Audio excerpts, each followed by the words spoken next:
con la estufa prendida en las piernas y para escuchar la clase el día de hoy. Buenas tardes a todos y a todas. Bueno, hoy día nos corresponde continuar con la evaluación de la fuerza de extremidades superiores y este concepto de un poco cómo hay que evaluar la fuerza, porque más allá de lo que plantea Daniels o lo que planteó Daniel en aquel entonces, hace unos casi 100 años atrás, al fin y al cabo es la forma en cómo hay que evaluar la fuerza es lo importante. Al fin y al cabo, el libro de Daniel es una guía para saber cómo tenemos que evaluar la fuerza, pero no necesariamente lo tenemos que usar tan de manera estricta. Nosotros podemos acondicionar al paciente a sus necesidades y nosotros acomodarnos a ellas, a esas necesidades, para generar una evaluación quizás distinta de lo que plantea Daniel, pero con la misma idea de plantear una resistencia para evaluar los grados como 5, 4, o en algunos casos 3, evaluar si el paciente es capaz de realizar el movimiento activo para llegar a un grado 3, y obviamente la palpación del músculo mientras intentamos hacer la ejecución del movimiento vendría a corresponder al grado 2, 1 y 0.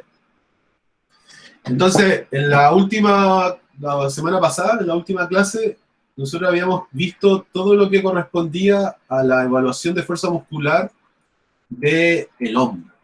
Todo lo del hombro. Vamos a partir de arriba. Vamos a hablar de nuevo, pero un poco para introducir. Entonces, primero habíamos partido de la escápula, principalmente hablamos de todos los músculos y la evaluación de la fuerza de los movimientos escapulares, el ascenso, el descenso, la ABD, la ADD y la báscula externa e interna, y cómo se posicionaría el paciente para hacer la evaluación de esta fuerza muscular, que le podemos pedir que realice un movimiento para evaluarlo como grado 3, o le podemos pedir que haga el movimiento contra resistencia para evaluar los 5 y 4. Recuerden de que cuando llegamos a este punto de evaluación de la fuerza muscular, yo ya tengo claro si el paciente lo voy a calificar de 3 hacia arriba o de 3 hacia abajo, porque yo antes ya había evaluado el movimiento activo, y cuando yo evalué el movimiento activo y estaba midiendo la coniometría, estaba midiendo los rangos articulares, si el paciente hizo el movimiento de manera completa, yo ya cuando llega a fuerza muscular lo voy a evaluar de 3 hacia arriba. En el tanto de que si el paciente tiene el rango articular disminuido, tiene una hipomovilidad en algún rango articular, yo lo voy a evaluar desde el 2 hacia abajo, ¿cierto? Entonces, bueno, estos son los movimientos de la escápula, y una cosa buena del Daniel es que Daniel habla de cuál es el músculo principal de la acción. Nosotros, la evaluación de la fuerza muscular no evalúa músculos, evalúa movimientos, pero da a entender cuál es el músculo agonista que está fallando en la realización de ese movimiento. Entonces, en el caso de la ABD y rotación superior, lo hace principalmente el serrato anterior. La forma de evaluarlo ahí, principalmente la flecha negra, no lo voy a hablar con todos los de hombro, pero más que nada para que volver a entender lo que habíamos visto la semana pasada. La flecha negra principalmente corresponde a la resistencia ejercida por el terapeuta. La flecha roja representa el movimiento de acción voluntaria del sujeto, del paciente. Y principalmente todas las imágenes donde no hay flecha es porque uno está palpando el músculo para ver si se está activando en la ejecución del movimiento, y uno ayuda un poco a través de una movilización pasiva a ejecutarlo. Entonces, abducción y rotación superior de la escápula, serrato anterior, la forma en cómo calificarlo como 5, 3, 2, 1 o 0. Luego, la abducción y rotación superior de la escápula, pero esta es como otra forma, con el paciente en decúbito supino. Elevación escapular, que la hace principalmente el trapecio superior. Y otra cosa importante del libro es que el libro también entrega el dato de cuál es la raíz anterior, o cuáles son los segmentos medulares que controlan ese músculo, quizás para algunos pacientes que puedan tener un daño de tipo medular, en este caso. La elevación de la escápula, bueno, la forma ahí de evaluarlo, con la resistencia, el movimiento activo y la palpación, para poder calificarlo. En el caso de la aducción escapular, bueno, que la realiza principalmente el trapecio, las fibras medias del trapecio, inervada por las fibras de segmento medular de C5 y C1, que le corresponde al nervio accesorio. Hay cosa importante, todos los músculos del cuello son inervados por el par craneal número 11, ¿ya? No por un nervio como el mediano o el radial o el axilar que va a ser en la extremidad superior. Acá los músculos del cuello están inervados por el nervio accesorio, que es Decimoprimer par craneal, el 11. Bueno, ahí la forman, cómo evaluar grado 5, grado 3, un poco ahí la diferencia en el brazo de palanca, la ubicación del brazo de palanca. Luego está el descenso o la aducción escapular, que principalmente es la acción ejercida por el trapecio inferior, que también es inervado por el accesorio o el 11 par craneal, número 11 par craneal. La forma, cómo hacerlo. Luego teníamos la aducción y la rotación inferior de la escápula. Esta principalmente lo realizan los romboides menor y mayor, que son inervados por un nervio llamado el escapular, el dorsal escapular o el escapular dorsal. La forma de cómo hacer la acción, principalmente acá era una separación. El brazo detrás del tronco y una separación del brazo desde el tronco. El descenso escapular, que lo va a hacer el dorsal ancho, principalmente inervado por el tóraco dorsal. Y la forma de cómo evaluarlo también. Y habíamos quedado ahí, ¿ya? Entonces, creo que esto lo habíamos hablado, no sé si habíamos hablado de los del hombro, creo que sí. Lo voy a partir de acá. Entonces, luego viene el hombro, y la evaluación del hombro, principalmente, el hombro va a realizar movimientos que son súper importantes, pero acá hay algo que hay que destacar de la evaluación de la fuerza muscular, más allá de evaluar la fuerza, es que en el caso del hombro, la articulación del hombro es inherentemente inestable, es decir, los huesos, por la forma en que tiene la estructura, y los ligamentos que están presentes junto a la cápsula, no dan abasto para ser estable, es decir, por ejemplo, si yo comparo la rodilla, la comparo con el hombro, y le saco todos los músculos y la pruebo así cuánta fuerza es capaz de soportar, el hombro es mucho más inestable que la rodilla porque capsularmente, ligamentosamente, es muy débil, en verdad. Los ligamentos tienen una poca representación en el hombro porque al final esta estructura es móvil, entonces la estabilidad no es su condición o que más lo hace particular. Acá la articulación del hombro se caracteriza principalmente por tener una gran cantidad de movimiento. Entonces, los músculos, además de obviamente generar el movimiento, son músculos que son súper importantes desde el punto de vista de la estabilización de esta articulación en comparación quizás con otras articulaciones. De hecho, yo creo que el hombro se compara en estabilidad solamente con la cadera, que principalmente ahí lo realizan los glúteos. Pero eso es súper importante, es decir, la evaluación de la fuerza muscular, de la musculatura periarticular del hombro, no solamente debe ser vista como una evaluación de fuerza, sino que también deberíamos ser capaces de tener herramientas para poder evaluarla de manera postural, quizás contracciones de tipo isométrica, como puede ser quizás una plancha, con codo extendido, codo doblado, para poder conocer un poco de la estabilidad de esa articulación. Entonces, el primer movimiento a evaluar es la flexión del hombro. La flexión del hombro la va a realizar principalmente el deltoide anterior y el coracobraquial. Esos son los dos músculos agonistas principales, pero después hay algunos sinergistas que participan, como el pectoral mayor, el deltoides y el serrato anterior. Principalmente la flexión del hombro a través de esos dos músculos que la ejercen son inervadas por el nervio axilar, ¿verdad?, que corresponde a los segmentos medulares de C5 a C7. ¿Dónde debo colocar la resistencia? Bueno, la resistencia es un brazo de palanca corto, obviamente también puedo hacerlo largo, pero eso va a depender de la condición del individuo. Y principalmente acá, se le pide al paciente que haga la flexión, si la realiza es grado 3, y si no lo realiza, yo puedo posicionar la mano palpando esos músculos, por eso la importancia de saber cuáles son los músculos que realizan la acción. Podría estar palpando al coracobraquial y al deltoide en la parte anterior de la glenohumeral para poder ver si existen vestigios si hay una intención de contraerse del músculo cuando el sujeto quiere hacer el movimiento. Luego está la extensión del hombro. Bueno, la extensión del hombro principalmente la va a realizar el dorsal ancho a través de como hace también descenso escapular el mismo nervio, el nervio del tóraco dorsal. Y principalmente el movimiento de extensión del hombro no solamente lo realiza el latísimo del dorso o el dorsal ancho, sino que también lo realiza el deltoide posterior y el redondo mayor, y también hay una participación de la cabeza larga del tríceps. El dorsal ancho es el que principalmente lo hace, pero también hay una participación del deltoides, su porción posterior, el teres mayor, y el tríceps braquial, la cabeza larga. La forma de ejecutarlo, bueno, al paciente se le coloca en decúbito prono, y se le pide que haga la extensión. Obviamente puedo colocar una resistencia de brazo de palanca corto o largo, y ahí lo puedo calificar como 5 y 4 según cómo me responda la resistencia. En decúbito prono le pido que me haga la extensión de hombro y obviamente ahí lo puedo calificar como grado 3, como regular. También de hecho lo puedo evaluar como 2, como cuando está la intención de hacer el movimiento pero no se ejecuta con rango completo. Eso sería grado 2 ahí, hay que verlo como algo positivo.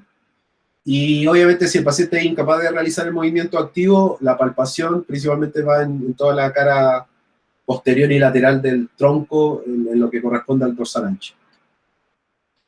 Luego tengo la ABD frontal. Bueno, la ABD frontal la va a realizar el deltoides medio. El deltoides medio está inervado por el nervio supraescapular y por el nervio supraescapular que le corresponde a los segmentos medulares de C5 y C6. Esta acción, además de ser ejecutada por el deltoides, también participa el supraespinoso. Desde 0 grados a 60 grados, principalmente el supraespinoso es el que saca el brazo de esta posición de inercia en posición anatómica.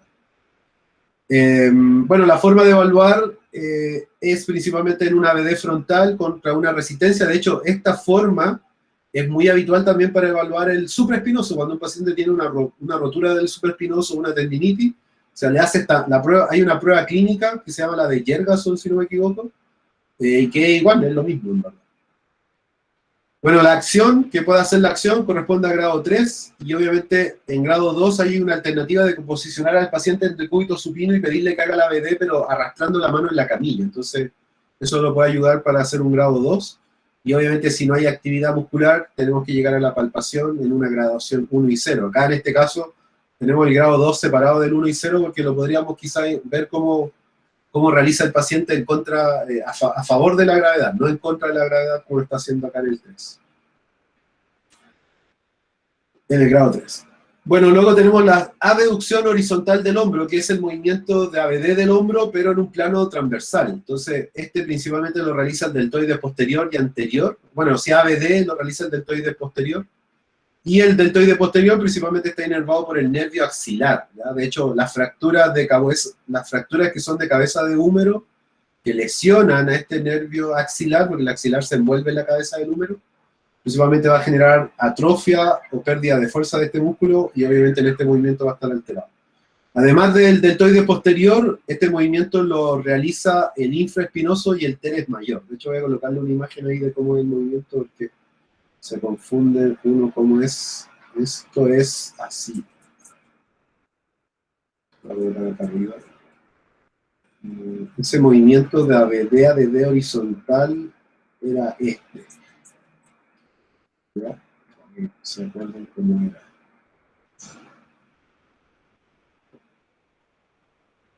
ABD.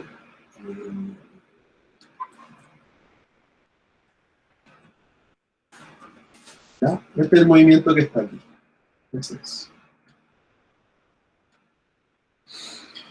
¿Ya? Entonces, la ABD, que sería hacia atrás, en este caso lo hace el deltoides posterior.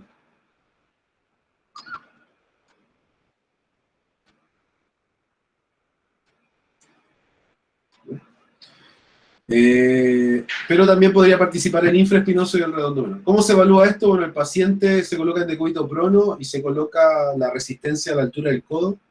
Ahí se evalúa con grado 5 y 4 según la resistencia como venza la resistencia que le ofrece el terapeuta.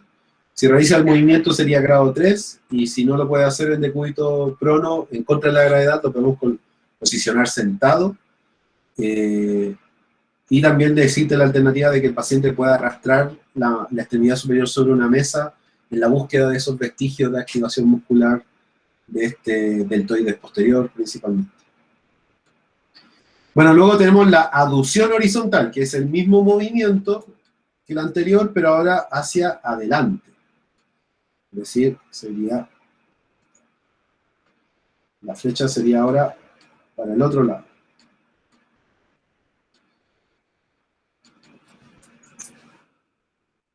Sería ahí. Entonces, este movimiento de aducción horizontal principalmente lo realiza el pectoral mayor, específicamente la parte external, y también participa el deltoide anterior de este movimiento. La forma de evaluarlo es en decúbito supino.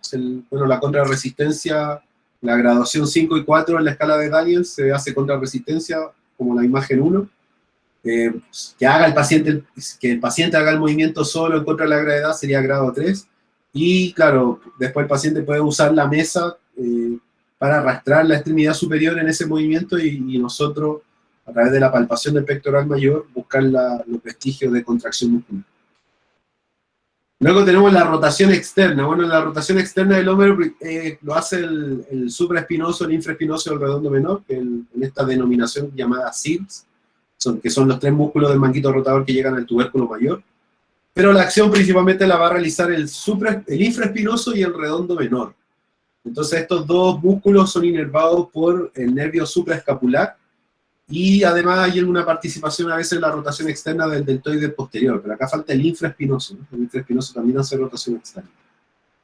Bueno, al paciente lo coloco en decúbito prono, le dejo el codo apoyado al lado de la camilla y les pido que haga esta rotación externa contra resistencia para evaluarlo como grado 5 y 4. Si no lo puede realizar contra resistencia, hacerlo contra la gravedad, grado 3. Y ya si el paciente no tiene la capacidad de poder realizar el movimiento, yo le puedo pedir que haga la rotación externa con el brazo extendido, con el codo extendido, y yo palpar ahí en la zona axilar posterior la búsqueda de ese reclutamiento muscular o activación de la musculatura. Luego tengo la rotación interna. Bueno, la rotación interna principalmente lo va a hacer un músculo que es el suescapular. Bueno, lo hace el suescapular, el pectoral mayor, el latísimo del dorso, pero principalmente el suescapular. Y ese está inervado principalmente por un nervio llamado el nervio suescapular, que sale de todos los segmentos medulares. Y principalmente la forma de evaluarlo es igual que la de la rotación externa, solamente que le pedimos el movimiento hacia el lado contrario. Y obviamente si es que no podemos, si es que el paciente es incapaz de hacer el movimiento activo y tiene que ser evaluado como 2, 1 y 0, le pedimos que haga la rotación interna, pero con el codo extendido, generando una rotación interna de la extremidad superior completa. Y nosotros palpando a nivel de la axila por posterior, principalmente la activación de este redondo menor e infraespinoso.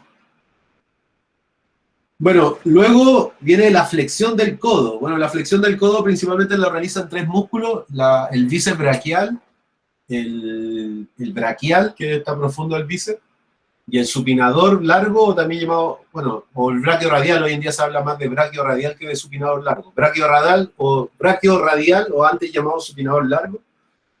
Y además podrían participar el pronador redondo, el extensor radial del carpo, el flexor radial del carpo y el flexor ulnar del carpo. Pero esos 3 primeros son los principales. ¿Cómo se evalúa? Bueno, este es como el más fácil de evaluar porque es como el típico ejemplo que usamos todos para que nos enseñen la evaluación de la fuerza.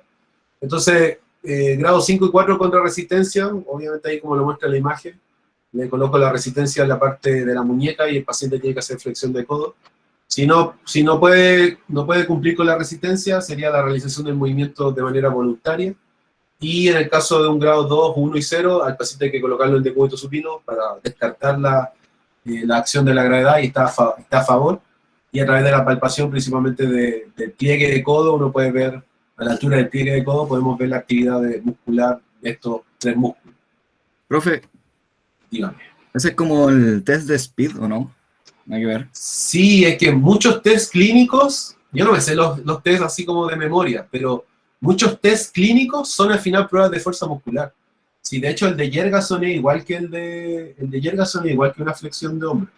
Voy a googleémoslo para que lo veamos. ¿Cómo dijiste? ¿Test Speed? ¿Sí? No me acuerdo.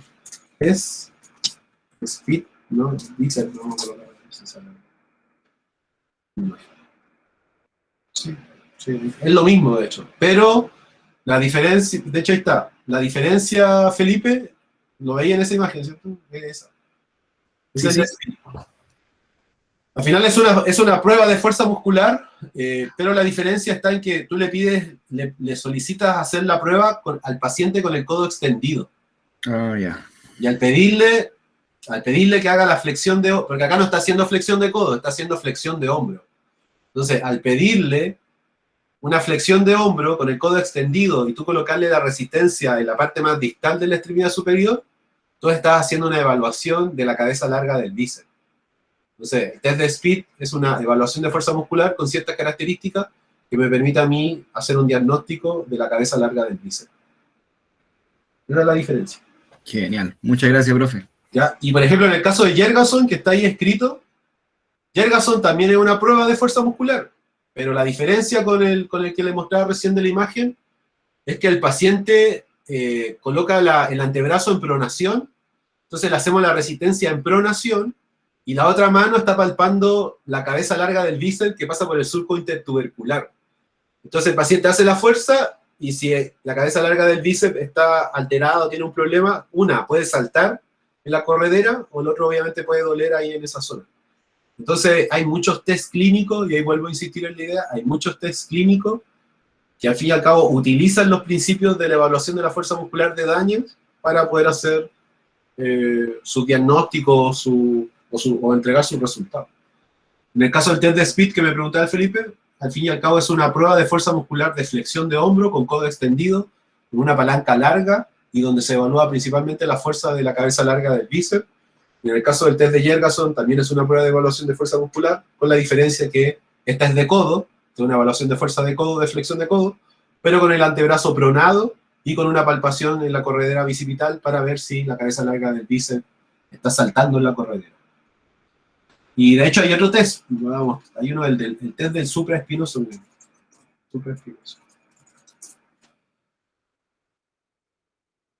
Es lo mismo que la ABD frontal, pero con la diferencia que el dedo pulgar va hacia arriba. Cuando el dedo va hacia arriba es supraespinoso, cuando el dedo va hacia abajo es el infraespinoso. Esa es la diferencia. Por ejemplo, acá están haciendo con el dedo para arriba. Entonces, con el dedo para arriba se está evaluando, si tú le colocáis resistencia a este movimiento, se está evaluando el supra, y si lo haces con rotación interna, se está evaluando el infra. Pero es una prueba de fuerza muscular. ¿Ya? Entonces, ahí estaría eso. Entonces, es como un poco para también echarle un ojo a esas pruebas clínicas. Esas pruebas clínicas serán así de tanta excelencia, tendrán una buena sensibilidad, una buena especificidad. No lo sé, porque ya las pruebas de fuerza muscular son bien subjetivas, tienen varias cosas en contra.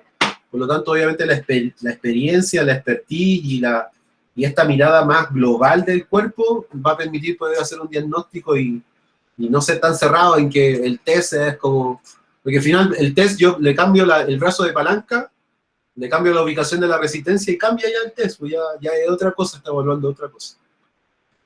Bueno, en el caso, bueno, la flexión del codo, bueno, ahí está, la resistencia está en la muñeca, luego el paciente lo hace solo contra la gravedad y después buscar los vestigios de contracción con el paciente en decúbito supino.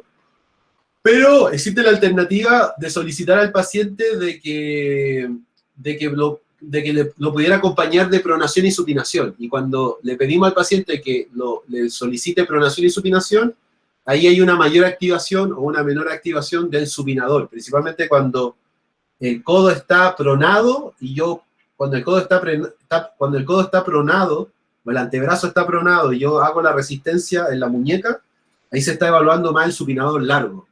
Y de los tres, del bíceps, del braquial y del braquioradial, en pronación el que más se evalúa es el supinador largo del braquioradial. Y cuando yo le pido al paciente que lo haga con el antebrazo supinado, a los que más se evalúan son al bíceps braquial y al braquial.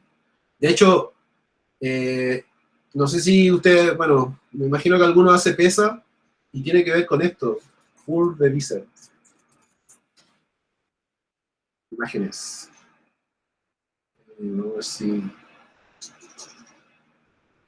¿Dónde está?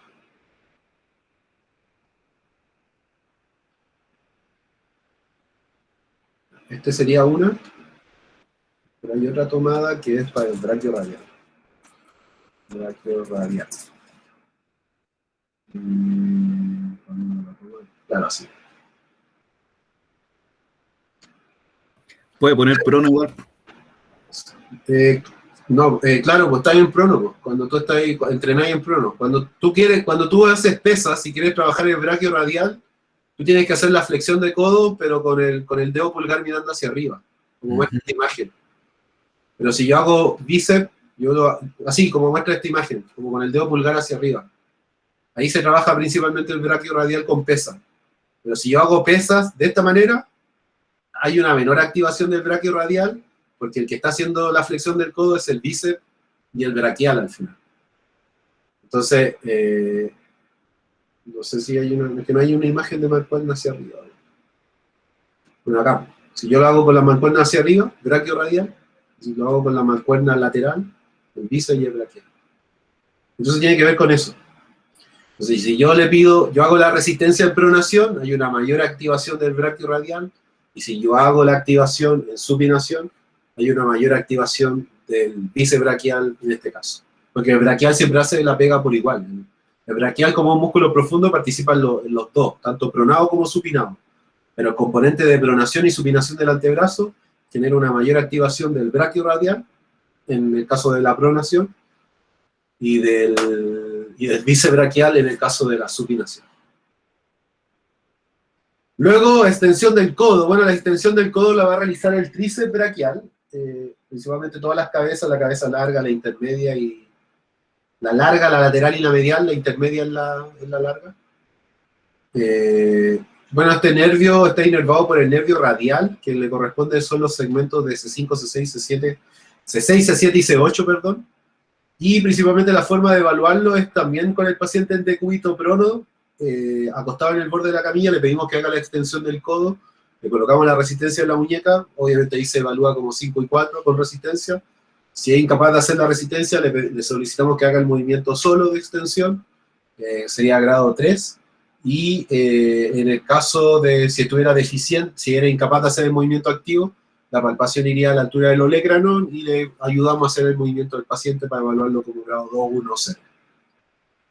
Supinación del antebrazo. Bueno, la supinación del antebrazo principalmente lo hace el músculo supinador, porque al final, por eso que antes estaba la diferencia entre supinador largo y supinador corto. Hoy en día ya no se hace esa diferencia, sino que es solo uno, el supinador. Y el que era el supinador largo antes, ese hoy en día se llama braquiorradial.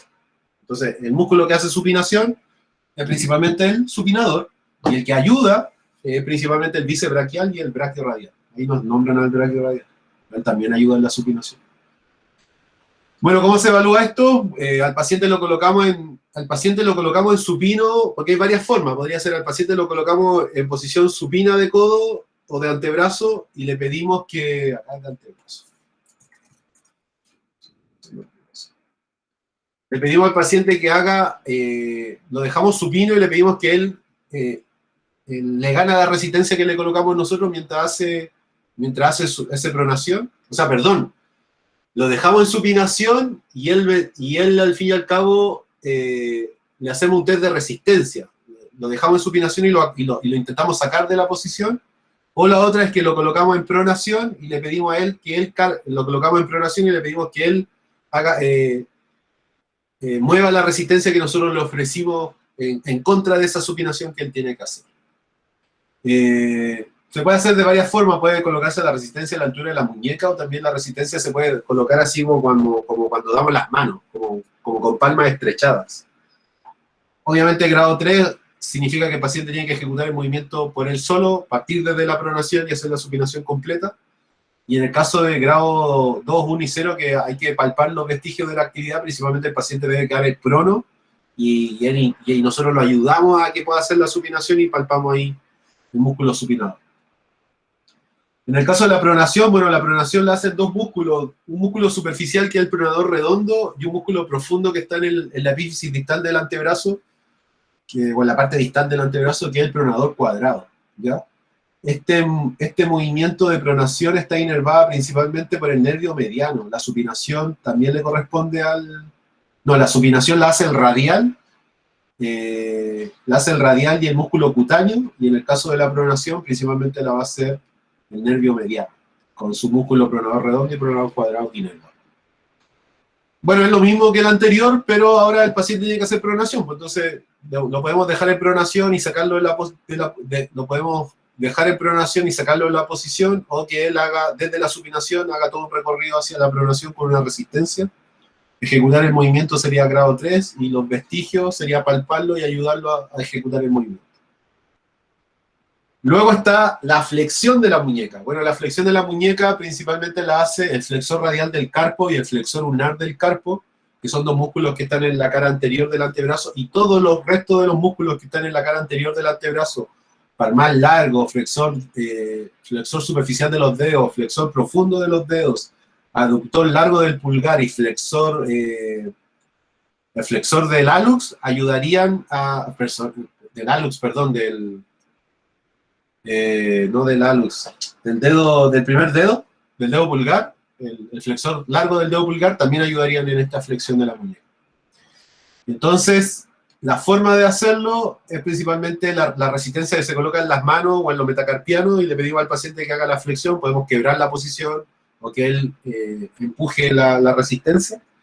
La ejecución del movimiento grado 3, existe una alternativa acá porque si el paciente, como este movimiento, principalmente como a veces lo evalúan en los pacientes neurológicos, los con parálisis cerebral, aun cuando no se debe hacer, lo hacen. También existe la forma de poder evaluar el movimiento activo posicionando la mano en una superficie, como en una mesa. Y ahí pedirle al paciente que intente hacer la flexión. Pero si la hace y le cuesta mucho y no logra el rango completo de movimiento, se evalúa como grado 2, como deficiente.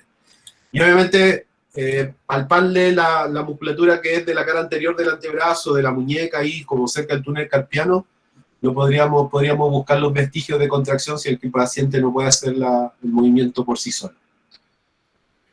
Luego tenemos extensión de muñeca. Bueno, la extensión de la muñeca la va a hacer principalmente el radial a través de dos músculos, que es el extensor radial largo y el extensor radial corto del carpo, pero también ayuda el extensor ulnar del carpo, y además, de manera sinérgica, ayudan los extensores de los dedos, el extensor del dedo índice y el extensor propio del meñique. Entonces, acá la resistencia se coloca en la mano, le pedimos al paciente que haga la resistencia contra la fuerza que coloca el terapeuta, y ahí puede ser evaluado como grado 5, 4 y 3. En el caso del 2 deficiente, acá no hay como un grado 3 azul, sino que estaría el 2 deficiente, sería con el antebrazo apoyado en una superficie. En el caso del grado 1 y 0, al paciente habría que estar palpándole la cara posterior ahí de la muñeca para ver vestigio de actividad muscular. Luego está la flexión de la articulación metacarpo-falángica de los dedos. Principalmente esta acción está ejercida por los lumbricales y está ejercida además por los interóseos dorsales y palmares. La flexión de la metacarpo-falángica principalmente la realiza el nervio mediano y el ulnar. Obviamente dependiendo de cada sector de la mano, la cara medial de la mano el ulnar, la cara lateral de la mano el mediano. ¿Cómo se hace? Bueno, acá como ya los dedos no tienen tanta fuerza, nosotros no le podemos colocar tanta resistencia. Ya el hecho de que él haga el movimiento y genere un empuje o tenga una cierta fuerza de empuje en la resistencia, ya puede ser catalogado como 5, 4 y 3, depende mucho de la edad del paciente, la contextura de la mano, etc. Y claro, en el caso del grado 2 se posiciona la mano lateralmente y vemos si es que ahí existe rasgo o existe indicio de que quiera haber actividad muscular en los dedos.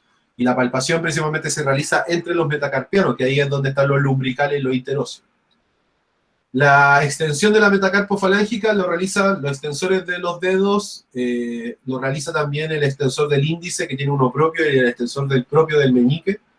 Acá la resistencia se coloca de alguna forma acá sí se coloca la resistencia porque en la extensión hay una idea de que hay más fuerza en extensión que flexión.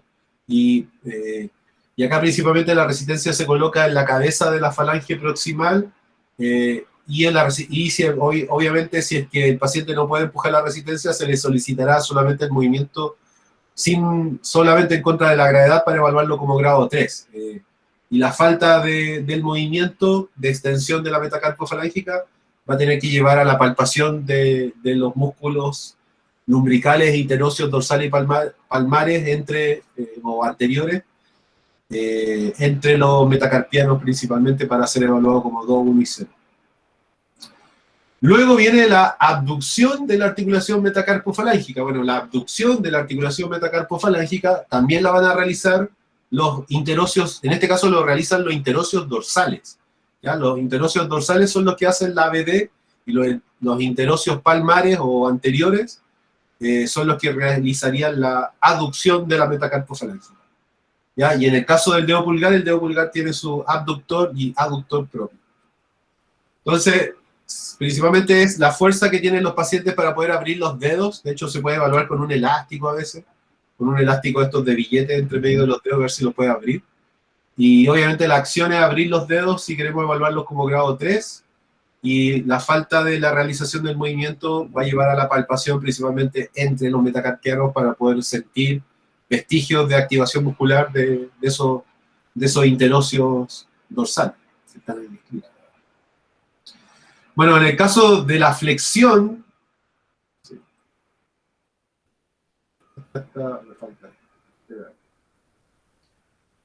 bueno, luego viene la aducción de la articulación metacarpofalángica. Esto, como les decía recién, lo realiza los interóseos palmares, y principalmente esto está inervado por el nervio ulnar. Gran parte de esta musculatura está inervado por el nervio ulnar, que le corresponde a los segmentos medulares de C8 y T1. Bueno, la aducción principalmente se realiza al igual que la ABD, pero ahora es en el movimiento contrario contra resistencia, es decir, el paciente le cerramos la mano y tiene que ser capaz o sea, él tiene que ser capaz de cerrar la mano en este caso, de cerrar los dedos de la mano, y la resistencia se la colocamos desde medialmente de alguna forma. Y la acción de ejecutarlo sería grado 3, y cuando no lo puede realizar, igual habría que buscar esa palpación entre los metacarpianos, principalmente por la zona palmar en este caso, para ver si hay vestigios de actividad muscular. Y lo último de la evaluación de la fuerza muscular de extremidad superior corresponde a las articulaciones interfalángica proximales y distales. Las interfalángica proximales y distales esa acción es realizada por la musculatura flexora superficial de los dedos y profunda de los dedos. Principalmente la diferencia es que los músculos superficiales hacen flexión de la interfalángica proximal y los profundos de la interfalángica distal, porque tienen sitios de inserción distintos. Los músculos flexores de los dedos superficiales llegan a la base de la falange media, y en tanto los flexores profundos de los dedos llegan hasta la base de la falange distal. Entonces, el profundo hace flexión de la interfalángica distal y el superficial hace flexión de la interfalángica media. O sea, perdón, proximal. Entonces, ¿cómo se le solicita para evaluar el rango? Uno es que se hace diferenciado. Acá se hace dedo por dedo.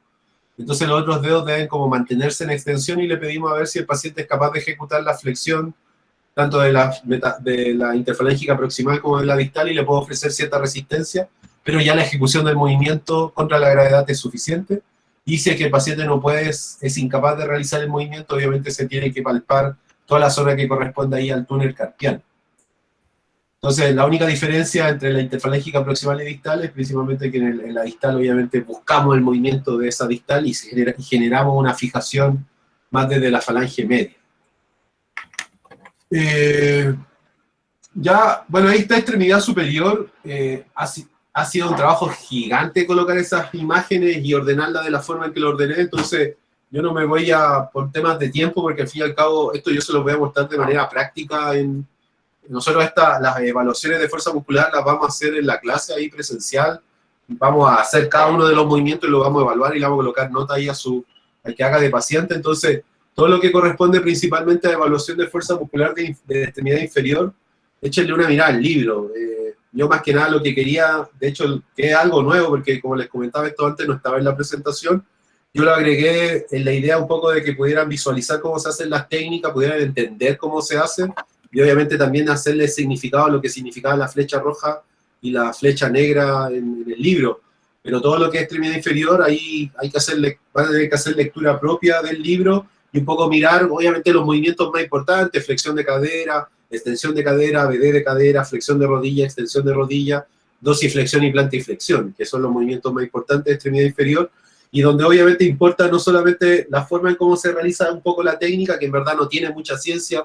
Si ustedes se han dado cuenta, es más que nada saber dónde yo coloco la mano, que va a ser la resistencia, evaluar el movimiento activo, saber la graduación, y después obviamente colocarle una nota. Es más importante hacerlo desde un punto de vista práctico, presencial, porque al fin y al cabo ahí usted sabe cuánta fuerza tiene que ejercer, dónde la tiene que colocar, cómo posicionar la mano, etcétera, etcétera. Entonces, vamos a continuar porque nos queda tiempo todavía. Entonces vamos a seguir con el otro ítem, que es la tensión muscular selectiva. La tensión muscular selectiva no es muy diferente de lo que es la evaluación de la fuerza muscular. pero la diferencia es que sería como un test de ruptura, sería principalmente posicionar el brazo en cierta posición y ejercerle una resistencia. Entonces, al fin y al cabo, el músculo se está tensando, pero a la misma vez también está generando una fuerza de contracción de tipo concéntrico. Entonces, lo que es una contracción isométrica, frente a una resistencia. Yo coloco, por ejemplo, el brazo en ABD y alguien me quiere bajar el brazo y yo aguanto ahí que no me lo baje. Ya es la tensión muscular selectiva es una variación de la evaluación de la fuerza muscular, pero la diferencia es que en vez de hacer una contracción isotónica concéntrica, es una contracción isométrica mantenida frente a una carga externa. Entonces, lo que es importante de esto son los significados de lo que siente el paciente. Entonces, si un paciente tiene como síntoma el dolor, no tiene dolor, obviamente es un músculo que puede estar sano. La gente que tiene tendinitis, en esta prueba de tensión muscular selectiva, si tiene dolor, nosotros quizás podríamos pensar que puede tener una tendinitis, porque las tendinitis tienden a doler en base a esta tensión muscular selectiva, y obviamente en una evaluación de fuerza muscular también. Si es que existe una ruptura, ahí debería decir rotura, si existiría una rotura muscular parcial, también debería doler, pero si hay una rotura muscular completa, es decir, el músculo se cortó completo, obviamente no debería haber dolor porque obviamente no podría ser capaz de mantener la posición, pero además no va a haber dolor.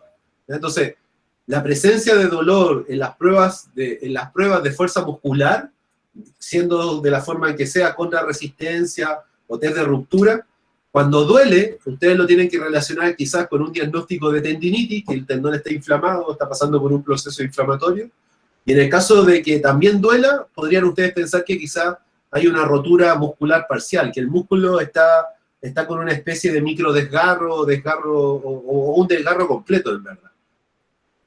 Entonces, obviamente, ¿esto cómo se relaciona con la fuerza? Bueno, la gente que tiene la musculatura sana va a tener una fuerza muscular en tensión muscular selectiva correcta. La gente que tiene tendinitis no necesariamente tiene problemas de fuerza, sino que tiene fuerza, pero tiene dolor. En tanto, cuando hay una rotura muscular parcial, el paciente, además de dolerle, tiene una debilidad muscular. Las tendinitis se caracterizan porque el paciente no pierde fuerza, el paciente le duele cuando ejerce fuerza, pero no necesariamente pierde fuerza cuando uno tiene tendinitis, lo que sí es que le va a doler en estos tests. Y en una rotura total del músculo, obviamente hay una debilidad y es incapaz de mantener la posición, pero no se va a presentar dolor porque el músculo está cortado completo, entonces no puede doler.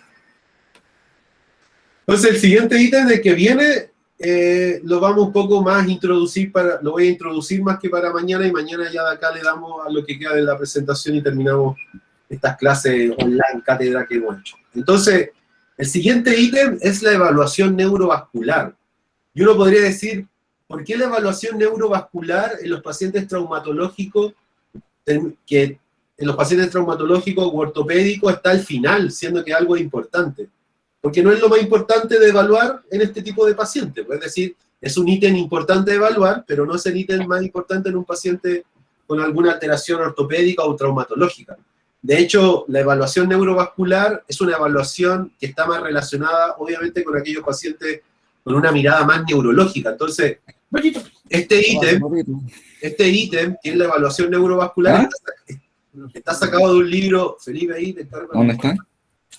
Te cargo el micrófono, que lo tiene prendido. Se va a apagar yo. Entonces, la evaluación neurovascular está sacada de un libro de neuro. En los libros de traumatología, la evaluación neurovascular es una cosa así súper insignificante. Porque obviamente para los pacientes traumatológicos no es lo más significativo. Pero yo lo hice desde una mirada neurológica, es decir, cuando a ustedes le llega un paciente con características neurológicas, ustedes tienen que colocar énfasis a este ítem y cómo está acá. Porque principalmente en este ítem lo que más vamos a hablar es de la evaluación de la sensibilidad. Aquel paciente que tenga alteración de la sensibilidad, obviamente es un paciente que tiene problemas del sistema nervioso, y lo que hay que descubrir es que si la lesión es del sistema nervioso central o si la lesión es del sistema nervioso periférico. Si la lesión es del sistema nervioso periférico, está dentro de una mirada traumatológica o ortopédica, pero si el problema es de tipo central, es un daño medular, es un daño cerebral, cerebeloso, obviamente eso debe ser a través de una mirada ya, el paciente debería volver a evaluarse y a tratarse desde una mirada neurológica, no desde una mirada ortopédica o traumatológica, como quieran decir.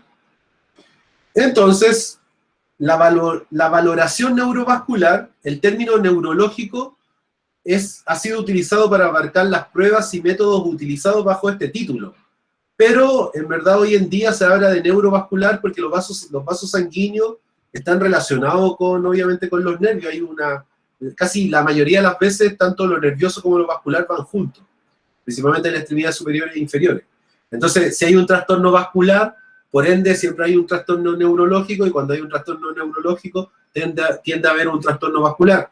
Las personas que sufren de síndrome del túnel carpiano, que es esta compresión del nervio mediano en la muñeca, además del síndrome del túnel carpiano y las parestesias que pueden sentir en la muñeca y en los dedos, esos pacientes además también sufren de coloración cianótica en la punta de los dedos, dedos tipo martillo, o sea, esto como de palillos de tambor, dedos tipo palillo de tambor, uñas azuladas, pérdida del colágeno en los dedos, porque principalmente hay un vaso sanguíneo que está siendo comprimido quizá en esa muñeca.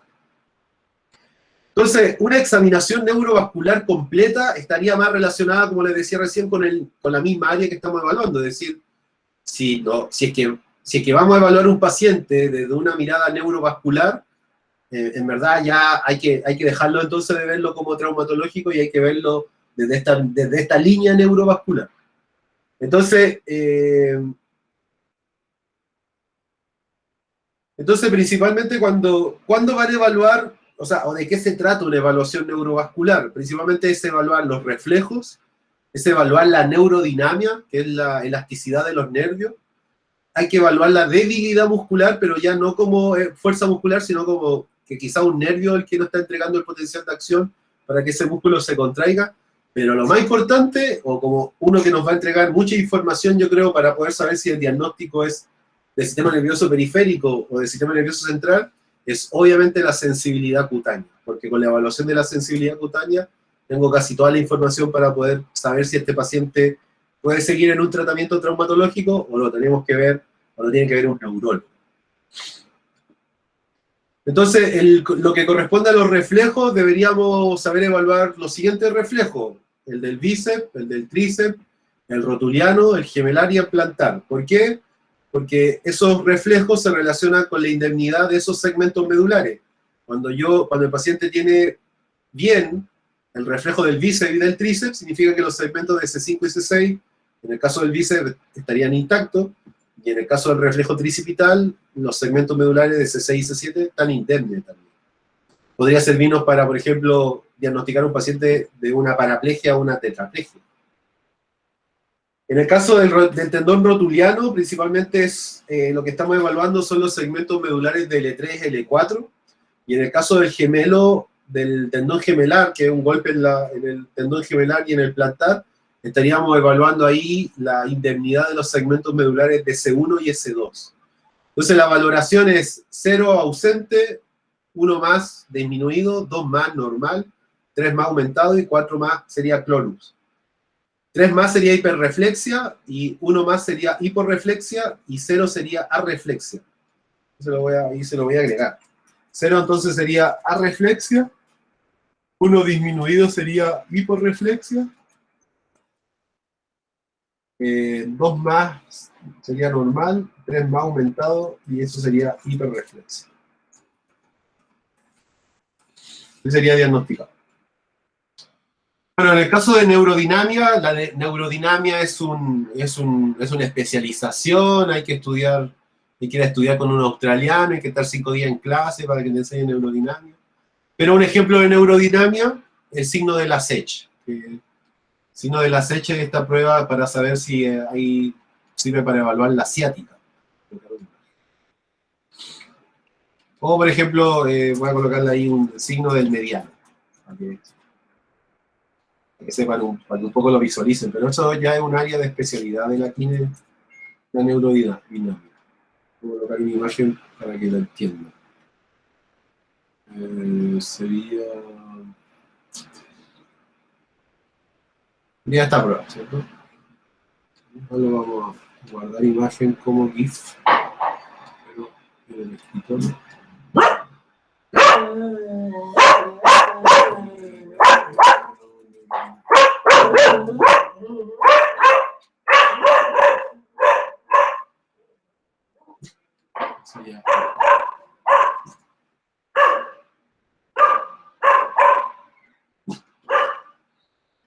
Entonces, la SET, me imagino que alguna vez han visto ese test. Este test es ese. Es hacer una flexión de cadera con rodilla extendida y ver si al paciente se le aparecen los síntomas de parestesia en la extremidad superior, en la extremidad inferior. Entonces, esa es la SET y el test del mediano es esto.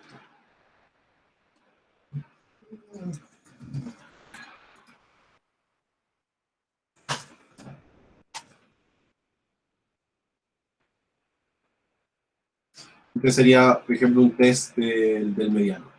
Pero si ustedes investigan y buscan neurodinamia, hay mucha información, o sea, no hay mucha información, sino que es un concepto, así es como boba, neurodinamia es como boba, y principalmente la neurodinamia es ver los signos de tensión nerviosa. Y ahí tienen dos ejemplos de prueba, la del nervio mediano y la del ciático. Sería ciático. Y bueno, para evaluar por ejemplo, la debilidad muscular, bueno, a través de las mismas pruebas de fuerza muscular podríamos evaluar los nervios y los segmentos medulares, pero acá hay como un tips. Si el paciente tiene una falla en el psoas, que principalmente es la flexión de cadera, el paciente podría tener una debilidad en el segmento medular de L1-L2, podría tener algo en L1-L2. Si el paciente tiene un problema de cuádriceps, principalmente reflejado en una extensión de rodilla, el problema podría ser de L3.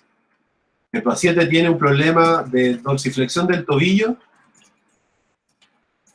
el problema podría ser de L4. Si el paciente tiene un problema para la extensión del hallux, el problema podría ser L5.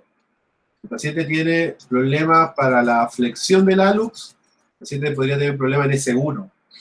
Y el paciente que tiene problemas en los isquiotibiales o que podría tener problemas en la flexión de la rodilla, podría tener alguna alteración a nivel de S2. ¿Ya? ¿Cómo se evalúa esto? Bueno, la nota 0 significa sin contracciones, 1 significa que hay esbozo, como vestigio de contracción, 2 sería pobre, 3 leve y 4 bueno. ¿Ya? Esto no es lo mismo, o sea, es la misma forma de evaluar la fuerza muscular, pero es una relación distinta. Es decir, si el paciente tiene problemas para hacer flexión de cadera y hay solamente vestigio o de extensión de rodilla o dorsiflexión de tobillo, y el paciente tiene una historia relacionada con un accidente quizá a nivel medular, de la médula espinal, usted podría ahí saber cuál es el segmento que le corresponde.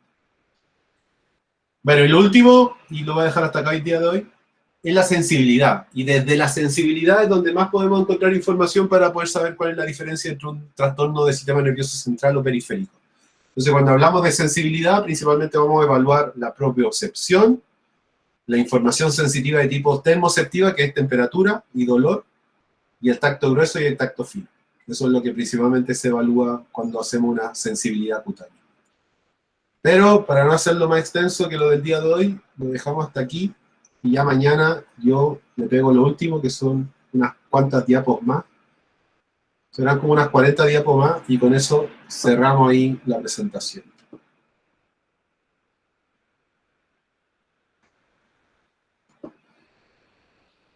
Está doliendo la espalda.